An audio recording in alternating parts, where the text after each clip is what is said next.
అందరికీ నమస్తే. ఈరోజు చికెన్ పీకిల్ సింపుల్గా నేను చేసే పద్ధతిలో మీకు చెప్తాను. 1 కిలో చికెన్ని బాగా శుభ్రం చేసుకొని ఉప్పు పసుపు వేసి ఇలా ఉడికించి ముక్కలు చేసి పక్కన పెట్టుకోవాలి.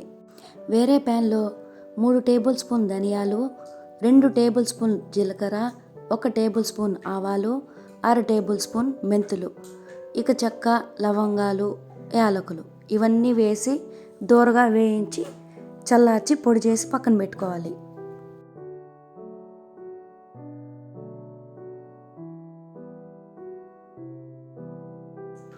ఇప్పుడు ముందుగా రెడీ చేసుకున్న చికెన్ని వేరే ప్యాన్లో ఒక 1 కప్ ఆయిల్ వేసి వేయించుకోవాలి.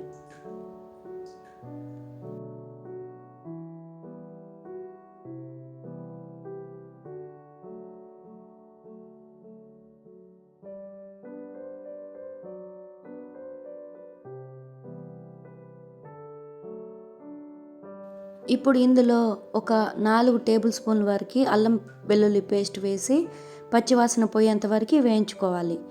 తర్వాత సరిపడా కారం, ఉప్పు వేసి బాగా కలిపి వేయించుకోవాలి.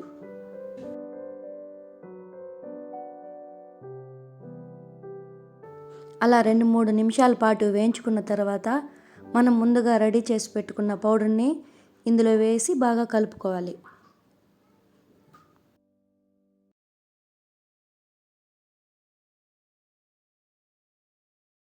మీకు ఒకవేళ ఆయిల్ తక్కువైంది అనిపిస్తే ఇంకొంచెమైనా వేసుకోవచ్చు.